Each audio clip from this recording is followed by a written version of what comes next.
jy dalk so tussendeur die lyne, as dit jou eerste Sondag wat jy is, ons is in week 2 oor 'n reeks Barrier Breaking Faith.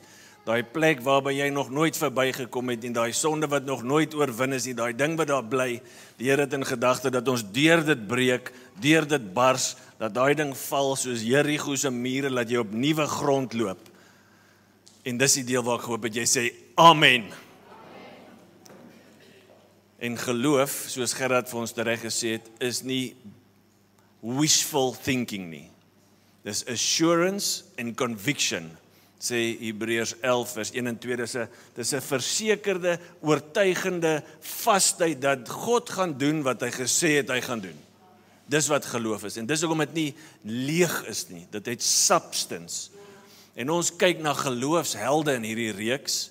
En laasweek, as jy kan onthou, het ons vir Dietrich Bonhoeffer bietjie ondersoek en gekyk wat hy gedoen het. Ons kyk na helde in die Bybel, maar ook helde wat meer onlangs geleef het. En ek wil vir jou hierdie foto opsit van vanoggend se held daar regsbo. Van julle het dalk al van hom gehoor. Sy naam was Jim Elliot. En 2 Februarie 1952 klim hy op 'n skip van Amerika af, Suid-Amerika toe, Ecuador toe. En wat hom dryf op hierdie 18 dae lange reis, net om daar te kom, saam met van sy ander vriende, is hier's hierdie een groep mense, die Oukas, 'n tribe daar in die woud wat nog nooit van die Here gehoor het nie. Dis wat brand in sy hart en dis wat maak dat hy nie leef soos almal wat bly net daar in Amerika. Iets sê ek moet anders leef as almal en ek moet gaan. Maar hier is die ding van daai Oukas gewees. Hulle was nie enige tribe nie.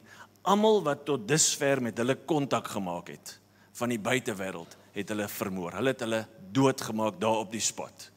En dit is in sy gedagtes soos hulle gaan. Hy weet dit, maar steeds leef hy so countercultural en hy gaan net reguit saam met van sy vriende. Een van die vriende was 'n loods van die sendelinge. Hulle bly vir 2 tot 3 jaar oorkant hierdie woud, leer Spaans en leer nog 'n dialek van Spaans wat 'n bietjie soos die Oukas klink, so hulle met hulle kan kommunikeer.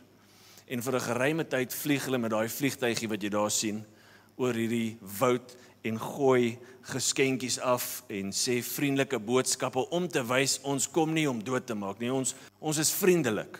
En selfs eendag ontvang hulle 'n geskenkie terug, dit word vir hulle gelos, hulle vat dit. En toe hulle daai geskenk terug ontvang, toe besluit hulle, dis tyd, laat ons land op daai eiland en kontak maak. Hulle vind 'n plekkie daar en dis 'n 2-seater vliegtuigie gewees, so wat hulle gedoen het, die een nou vlieg, hy laai jou daar af, hy los jou daar. Wie sou eers gegaan het van julle? Nee wel, ek dink ek sou vir jou gestuur het. Gaan kyk, laat hulle net kyk of hulle hom nie doodmaak. En dan gaan hulle die volgende ou, en as ek nie sien Neville is daar nie, dan sê ek nie, kom ons gaan terug. En dis wat gebeur het, toe almal daar is, na 2 tot 3 dae toe kom daar van hierdie Oukas uit die woud. En hulle begin met hulle kommunikeer, en hy gee hom so speelvliegtuigie, ek dink jy kan dit daar iewers sien, daar's dit, hulle vat selfs een met 'n joyride op in die vliegtuig, en die boodskap wat hulle vir hulle sê, is, gaan terug na julle mense, en gaan roep nog mense.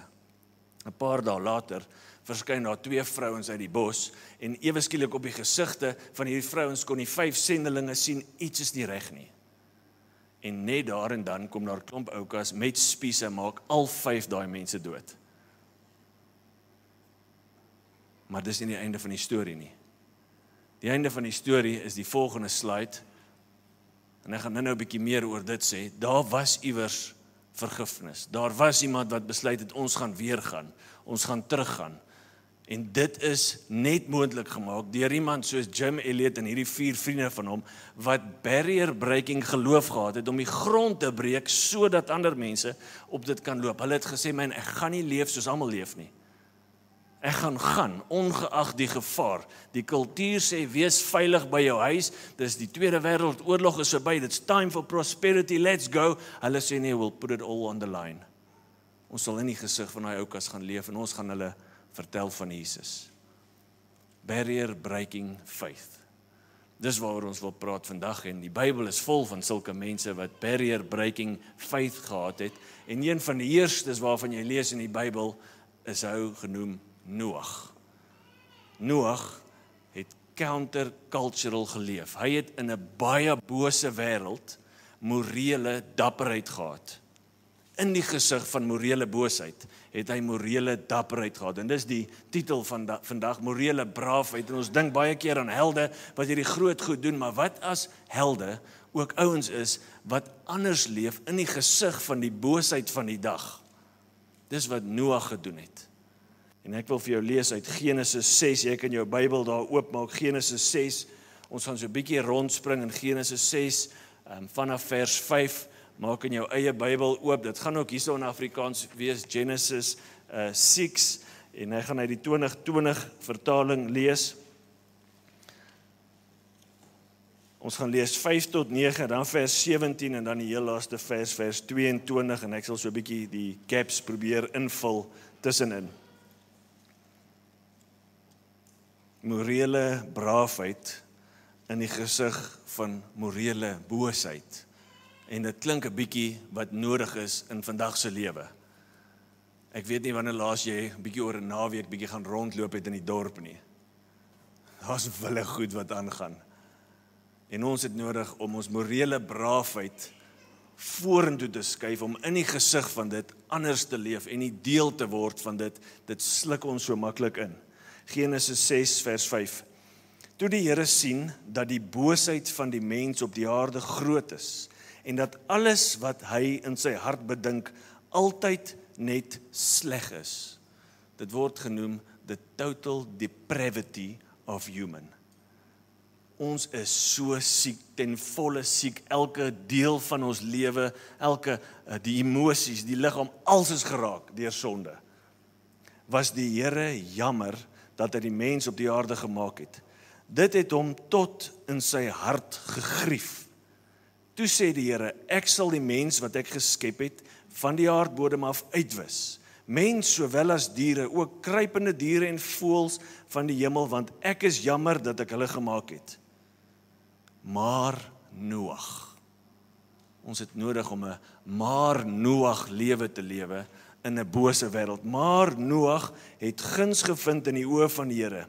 Hier volg die familiegeskiedenis van Noag.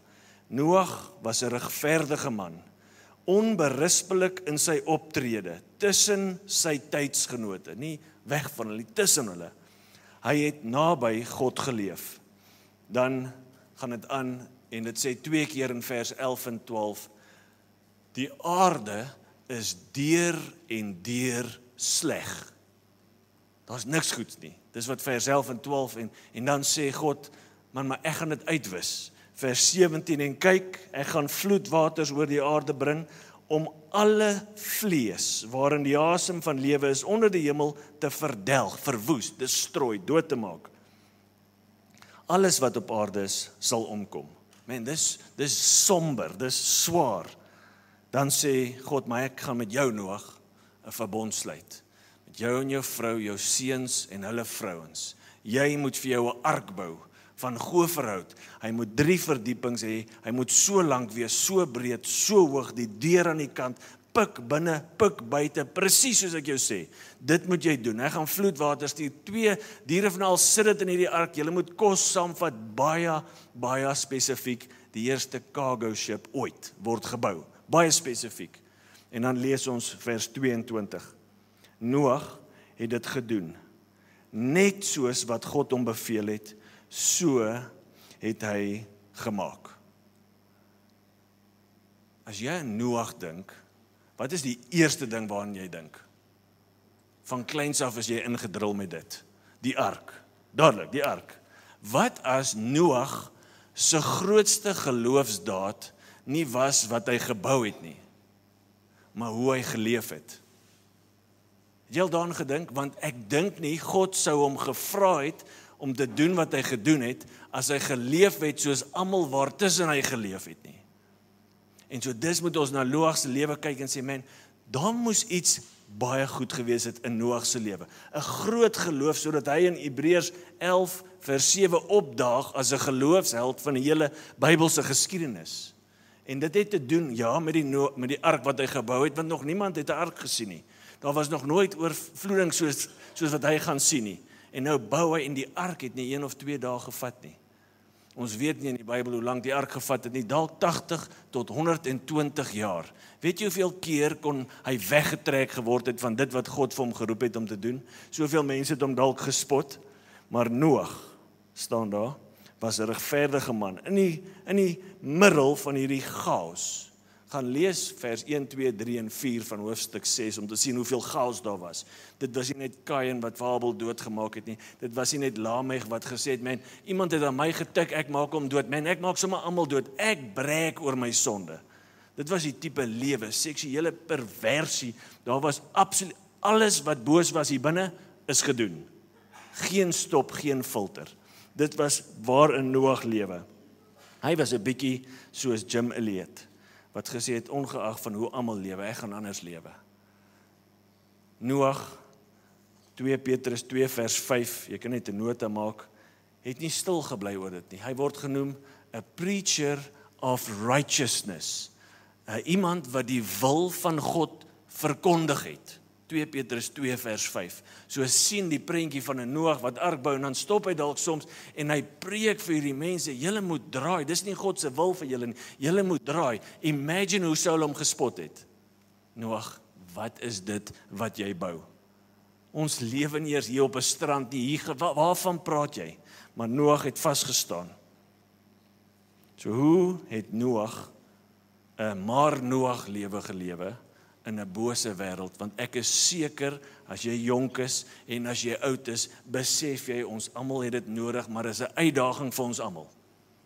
Of jy op hoërskool is, laerskool, jy gaan vinnig agterkom, hier's boosheid in die wêreld. En jou ouers het jou probeer beskerm, so lank as wat hulle kon, maar iewers gaan jy dit moet face. En ons moet die vraag vra, wat maak dat mense, manne, ouer manne, sê nee vir pornografie? Ek gaan van hierdie WhatsApp groep afklim, want hulle deel goed wat ek nie wil sien nie. En daarom klim ek af. Wat maak dat mense al die kontant wat hulle by hulle besigheid inkry, verklaar en nie wegsteek nie? Wat maak dat mense morele braafheid het in die gesig van morele boosheid? En daar's 3 goed, net 3 goed wat ek wil jou sê vanoggend uit die skrif, wat ek sien in Noag se lewe, wat ek wil hê in my eie lewe, en wat ons bid vir elkeen wat vandag na hierdie boodskap luister, en later ook as ons hom aanlyn sit. Nommer 1, sê die skrif vir ons, maar Noag, probeer dit saam met my lees vers 8, maar Noag, nee, soos regtig, soos ons gaan regtig om probeer saam lees, Dirk. Kom ons gaan weer, maar Noag het guns gevind in die oë van die Here. Maar Noag het guns in die Nuwe Testament word genoem genade. Dis die ewe knie van hierdie Hebreëse woord is genade. Genade is unmerited favor. Ek kry iets van wie God is. God is barmhartig en hy skenk vir my genade. Ek verdien dit glad nie. Dis 'n 100% God, dis 'n 0% ek. Dis soos wanneer iemand op hierdie stoel staan en ek stamp jou af. Ek kan daaroor breek. Dis 100% ek gewees, 0% jy. En dit is hoe genade van God werk.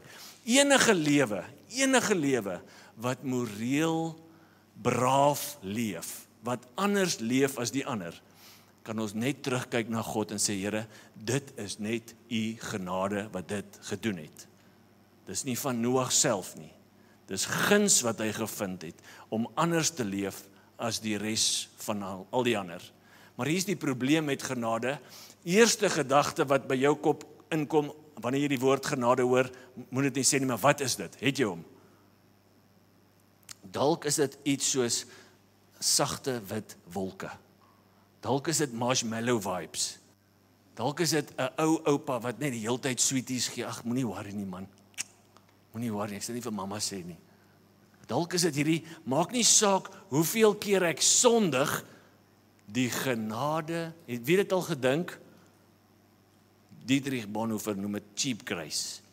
Hy sê, dis nie die grace wat Jesus vir jou gee nie, dis die grace wat jy vir jou gee, en daarom is dit goedkoop. Dis nie gekoop deur sy bloed nie. Dis hierdie genade, man, ek weet ek moenie uiteindelik dronk word met drank nie, maar 3 keer 'n jaar, dis fyn. Die genade van God. En wat ook al jou voorbeeld is en my voorbeeld is, Ons dink soms as genade, gaan na die volgende slide toe, as 'n vangnet. Daai is die Golden Gate Bridge wat hulle gebou het in 1933 tot 37 in San Francisco in Amerika, en dit was 'n meesterstuk van sy dag gewees wat 'n eiland met 'n vasteland verbind, maar baie mense sou dalk afgeval het as al die safety equipment fail, het hulle hierdie net gehad hieronder, wat ouens dan gekeer het, dat hulle nie tot hulle dood toe val nie, en genade is dit. Dit is die een aspek van genade. Hy vang ons wanneer ons dit mis.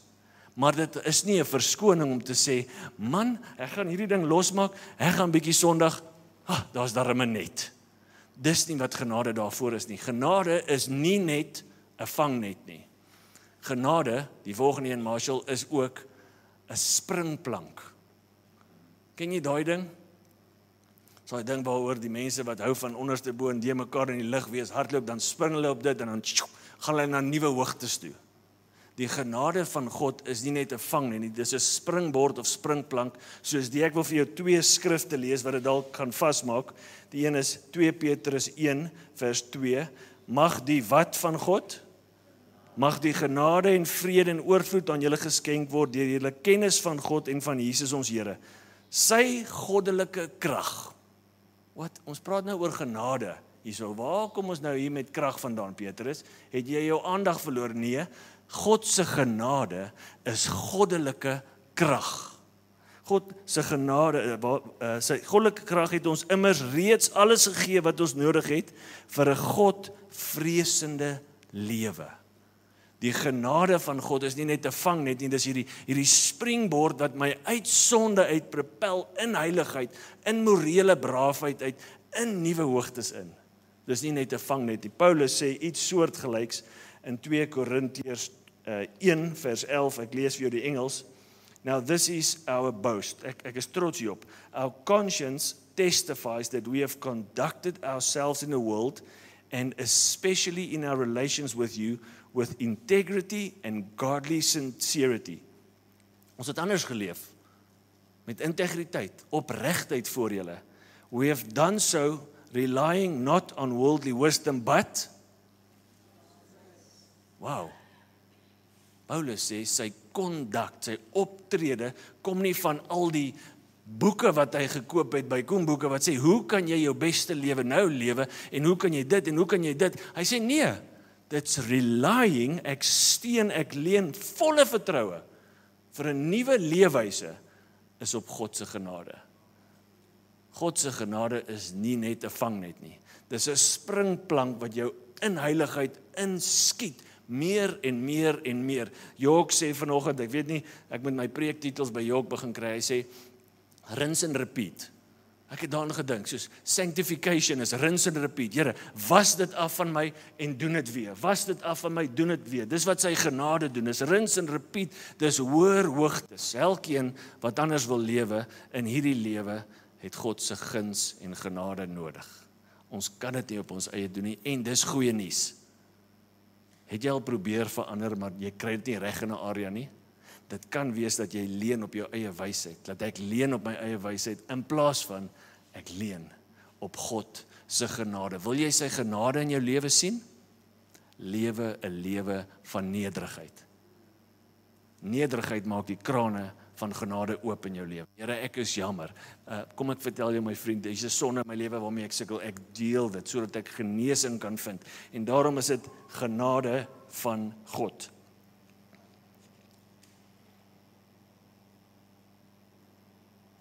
Dan lees ons verder, punt 2. Ons sien die genade van God, en ek hoop jy verstaan hierdie, ek gaan dit probeer verduidelik. Die tweede element, die tweede sleutel tot braafheid in die gesig van boosheid, is die grief van God. Nie vir God nie, die grief van God. Ons lees dat Noag was 'n regverdige man, onberispelik in sy optrede tussen sy tydgenote, en dan wat staan daar? Hy het waar geleef? Hy het naby 'n heilige God geleef. Van die vertaling sê he walked with God. Dis hierdie prentjie van hier's 'n volgehoue intimiteit, 'n nabyheid. Hierdie is 'n heilige God, hierdie is 'n regverdige man, en hierdie is net moontlik wanneer hierdie man in regverdigheid wandel. God skuif nie, maar omdat hy heilig is, as ek in sonde begin wandel, as ek leef soos die res, dan gebeur dit. Daar kom 'n intieme afstand, hier kom 'n bietjie skeiding. Ek verloor nie my redding nie, maar die verhouding, die kanaal, dit wat ek beleef, die intimiteit, dit word verbrokkel 'n bietjie, dit word distort. Noag moes soos God sonde gehad het. Anders sou hy nie deur die Bybel beskryf word, en hy was nie perfek nie, jy weet dit, as jy jou Bybel gelees het al. Hy was nie perfek nie, maar die Bybel in Hebreërs sê, man hierdie is 'n geloofsheld, hy het naby God geleef. Sonde verwoes hierdie. Sonde het 'n drieledige effek op ons, nommer 1 op ons self wat sondig, nommer 2 op ons intimiteit met die Here, en nommer 3 met mense om ons. Dis die effek van alle sonde in ons lewens.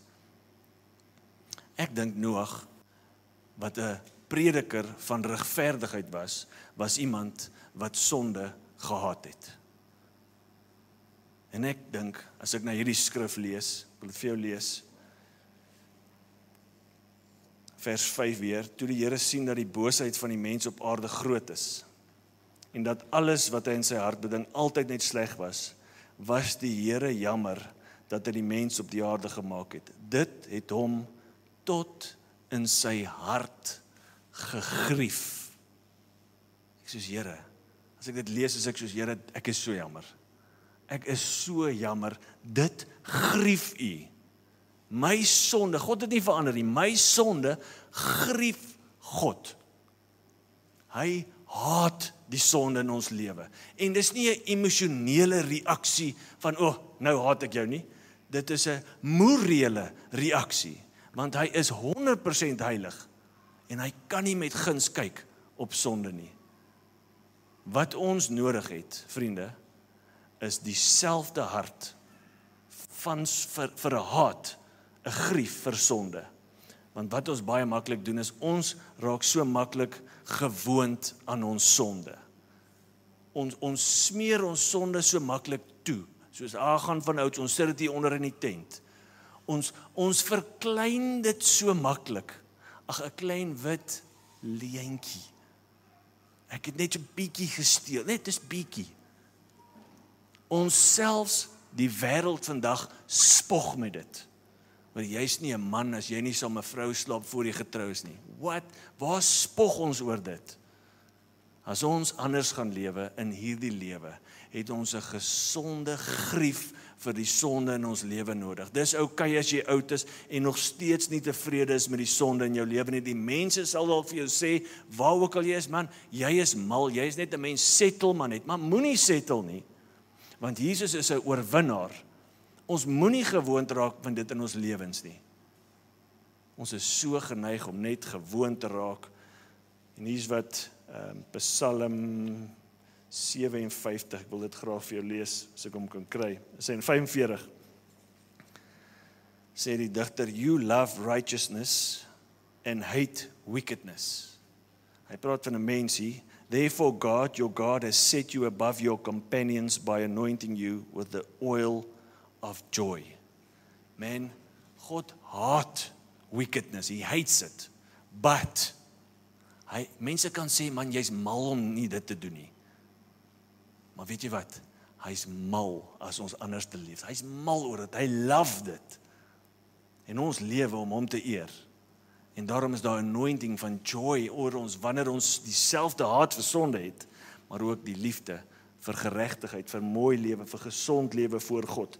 Ek wil 'n kantnota hierin sit, dat as jy wil 'n gesonde haat kweek in jou lewe vir sonde, het jy ander mense om jou nodig. Jy het ander mense wat dieselfde pad as jy wil stap. Die ander mense wat sê, men, ek wil ook weg van sonde, ek wil genade gebruik, weg van dit stap, meer soos jy het mense om jou nodig. Hoekom? Weet jy wat is die ding van misleiding? Dis misleidend. Jy sien dit nie. Ek sien dit nie. Maar my vrou of Marshall of weer naby my kan sê, Tian, hoe jy dit gedoen het, was dalk nie die beste manier nie. En dan het ek 'n keuse om ek het dit nie eers gesien nie. Is jy okay? Is daar mense in jou lewe wat jy genoeg vertrou en sê, wat sien jy? Ons gaan nie 'n grief vir sonde ontwikkel as ons net gerieflik in ons sonde bly nie. Ons gaan nie kan dink ons kan intimiteit met die Here beleef, maar ons leef aan in ons boosheid nie. Hy gaan nie dit sien nie. En dit verg geloof. Want jy maak jouself kwesbaar. Maar dis doelgerig om sê, Here, ek wil soos U word, whatever it takes. Sit mense om my lewe, gee vir mense inspraak in hierdie gemeente, in jou connect groep. Sê vir my wat jy sien. En as jy by my sien, sê dit. Want ek wil 'n grief ontwikkel vir sonde, soos wat Noag gehad het. Want ek weet, dit hou my naby God. Dit kweek die intimiteit. Die laaste ene, lees ons van vers 14, ek het dit nie vir jou gelees nie, maar dit praat van Noag, maak vir jou 'n boot, 'n ark uit goferhout.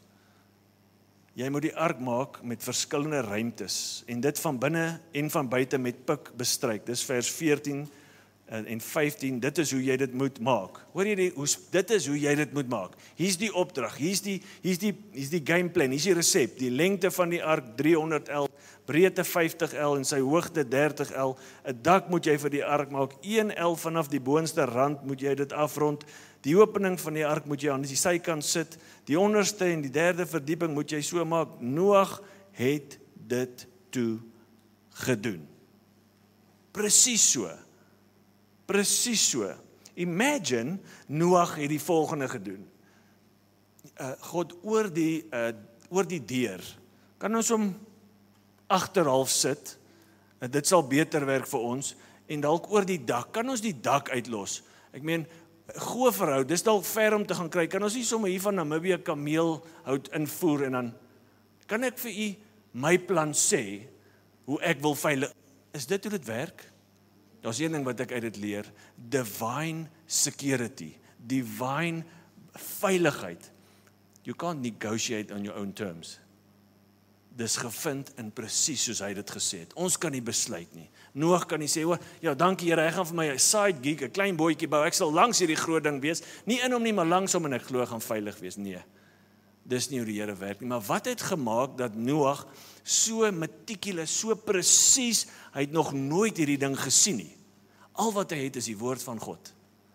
Wat het gemaak dat hy het presies bou soos God gesê het? Wat is dit in ons wat gaan maak dat ons presies gehoorsaam is, maar nie net gedeeltelik gehoorsaam is nie?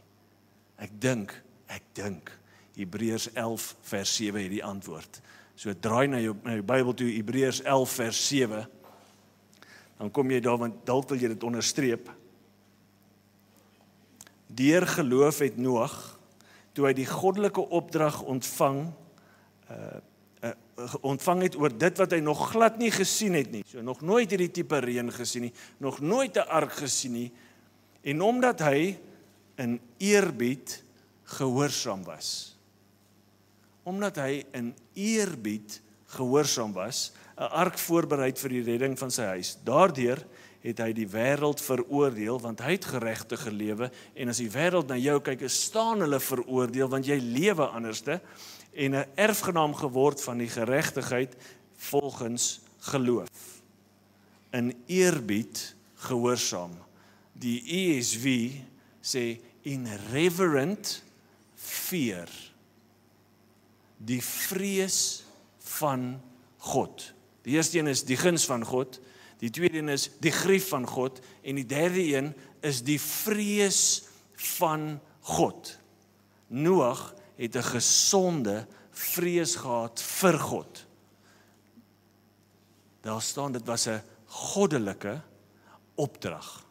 Soms dink ons, dit wat die Here vir ons deel in sy woord en openbaar van homself en sy wil is 'n goddelike voorstel.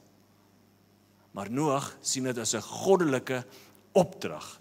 En die vrees van God is nie daar om ons te verwoes nie. Vir die mense wat in boosheid lewe, want dit was nie in hulle harte nie. As daar een ding was wat nie in hulle harte was nie, is dit die vrees van God. Want wat in hulle harte was, het na hulle hande toe gegaan. So hulle doen wat hulle wil. Die vrees van God was nie daar nie, en wat was hulle uiteinde? What was their end? Verdelg, verwoesting, destruction. Vir die wat in hom is, soos wat ons vir Noag sit, was dit die einste ding wat hom veilig gehou het. Die vrees van God. Daar's twee tipe vrees van God. Die een moet jy wegkom vanaf. Jy moet dit verloor. Jy moet dit nie meer hê nie. Die ander een moet jy inbly. Jy moet saam met dit hardloop. Die een vrees van God, ek kan nie onthou of ek hierdie vers opgesit het nie, is in 1 Johannes 4 vers 16 tot 18. Is hy daarop? Yes, hier's die vrees van God waarvan jy kan wegkom. Ek gaan gou vir jou dit sê. Ons ken en vertrou die liefde wat God vir ons het. God is liefde. En wie in liefde bly, bly in God en God bly in hom. In die liefde is daar geen vrees nie. Inteendeel, volmaakte liefde dryf die vrees na buite, want vrees het te doen met what? Wees gou eerlik met jouself. Het jy al gedink, man, die Here gaan my vir wat ek nou gedoen het? Vrees wat te doen het met straf, het nie te doen met die vrees van God, wat te doen het met die liefde van God nie. Hierdie tipe vrees van God, as jy gered is, moet dit uit jou lewe uitkry. Man, hy's hierdie kwaai vader hierbo, hy's hierdie diktator, en as ek iets doen, weerlig straal. Ons kyk te veel cartoons. En dan lag die duiwel met sy vurk. Ons het hierdie prentjie van God, en dis nie, want God is liefde. En ons moet wegkom van hierdie, hy's 'n diktator, en ek is hierdie vreemdeling in sy huis, terwyl daar 'n familiebond beskikbaar is, 'n veiligheid wat 'n verlore seun al het hy so opgemors, he's back. Jy's uitgedraai, he's back. So hierdie strafvrees element, daai vrees van God, hardloop van dit weg. Toets jouself. Al wat dit in jou lewe gaan doen, is gaan jou vreesagtig maak. Jy gaan nie die selfvertroue, die vrymoedigheid is eintlik die regte woord, om na God te gaan wanneer jy opskroef nie. En dis al waar jy kan gaan. Daai vrees moet weg uit ons lewe vir die wat gered is. Die ander vrees is die vrees waarin ons moet bly. Ons moet saam met dit hardloop. Ons moet nie weghardloop van dit nie. Dis Proverbs 28:14. Blessed is the one who, wie kan raai? Blessed is the one who fears the Lord. Geseend is die een wat God vrees. Geseend, gelukkig is 'n ander vertaling die een wat die vrees van God het. But whoever hardens his heart will fall into calamity. Ek dink soms vergeet ek, God is a consuming fire. Paar hoofstukke aan, net een in fact, Hebreërs 12. God is a consuming fire. Onthou julle vir Safira, Ananias, wat na die disippels toe kom en jok vir hulle, en dood, en dan kom hierdie jong manne, dra hulle uit, en soos hulle hom uitdra, kom die vrou, dood. Imagine die gesonde vrees van God. He's a consuming fire. He is the Lion of Judah. Openbaring 5:5. En ons het Lion King in ons kop, en Simba, en wat is daai ander, Madagascar, Alex the Lion, how cute, how fluffy. Nee man, dit sou, die vrees van God sou in hierdie ander ouens ingedryf word, wanneer hulle hoor, man, hierdie God, wat hierdie ouens, he's the Lion of Judah. Wow, versigtig, vrees, gesonde vrees, en dis wat vir Noag in sy gehoorsaamheid gehou het. Het ek en jy nog die gesonde vrees van God? Of het jy dalk 'n vrees waarvan jy moet wegkom, en in die gesonde vrees? Want binne in dit is jou veiligheid. Die oomblik as ons dit verloor, doen ons net wat ons harte wil, ons vergeet hoe grief hierdie sonde God, en verdelg lê voor vir ons. Het iemand al saam leeu's gestap? Ek het. Ek dink dit was 3, miskien is dit 2, maar my kop sê vir my 3. Maar kom sê dit was 2. Dit was net voor ek in bediening ingekom het, daar in die Oos-Kaap iewers, ons het klaar tenniskliniek aangebied, en een van die boere dink hy gaan ons stadsjapies treat, met ons wit tennisklere, om saam met sy leeu's te gaan stap op sy plaas. En ons is jonk, ons is, yeah, let's go! Julle, dis 1-jarige leeu's. Ek het gaan kyk op die internet, 'n 1-jarige leeu is eintlik maar 'n groot leeu, maar hy so 2/3 van 'n gewone size leeu is hy nou al klaar. En ek sal nooit vergeet, ons is so 4 of 5 en hier so 'n ou met so 'n stokkie. Ek sê, en daai? Wat jou gun, chom? Nee, dis die stokkie, ek slat hulle op die neus as hulle nie luister nie. Ek sê, wat het ons gedoen? En daai leeu's, en 'n leeu loop ons hy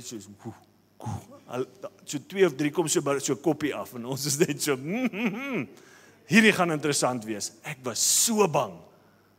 Maar daar was 'n paar reëls gewees. Een reël is, moet nooit afbuk nie. Maak nie saak wat jy doen nie, moenie gaan kniel nie. Dan skop haar instink in en jy word sy kos.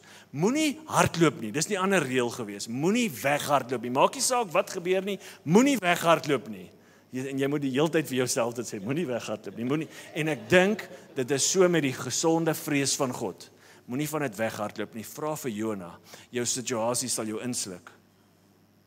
Moenie weg. Die ander een was, bly in die groep. Dit gaan saam met die weghardloop. Bly in die groep. Daar's veiligheid om saam met mense te stap wat gesonde vrees van God het. Die ander een was, moenie vooruit hardloop nie. Moenie voor die leeu's gaan stap nie. Jy stap altyd agter hierdie leeu's. Hulle lei, jy volg. Man. En ons het dit gemaak. So 'n paar keer met so 'n ou, daai leeu so slat op sy neus. En dan as daar 'n tarantaal, ek sal dit nooit vergeet, daar spring 'n tarantaal op en daai goed lok en storm daai tarantaal. Jy kan dit nie keer nie. En na die tyd het ek gedink, man, dit was eintlik die veiligste plek waar ek kon wees. Daar sou geen frikkie gewaag het om ons te kom aanval of my selfoon te wil beroof van buite af nie. Because I'm walking with lions. Ek loop in die vrees van God. Dit is jou veiligheid. Die guns van God, die grief van God en gesonde vrees vir God is 3 dinge wat ons nodig het as ons in morele braafheid wil loop in die gesig van morele boosheid. Ek sluit af met daai foto. So wat gebeur het is Elizabeth Elliot, wat Jim Elliot se vrou was, en 'n 10 maande oue babietjie, en die loods se suster Rachel het toe besluit om terug te gaan. Wie sou dit gedoen het? Na daai einste oukas wat hulle mans vermoor het. Sou jy dit gedoen het? Morele braafheid.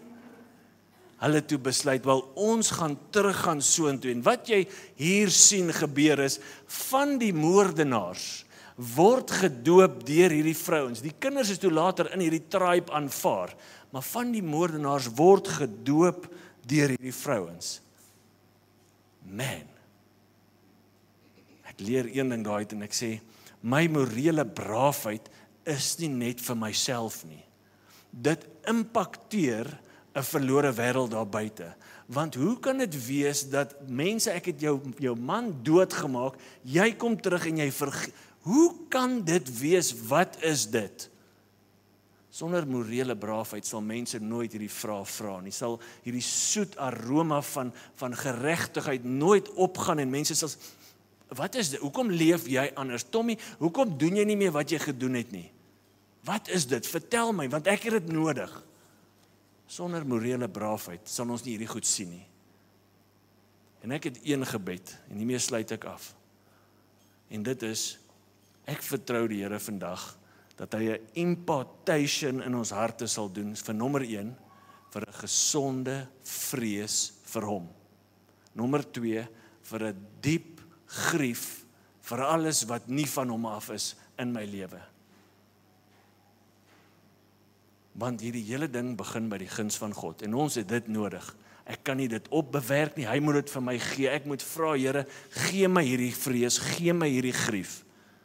Dis al hoop wat ek het vandag vir die woord, is dat die Here dit in my lewe sal doen in jou lewe. En daarom wil ek vir ons bid. As jy saam met my sal staan, dan sluit ek vir ons af. Ek wil vir ons bid hieroor.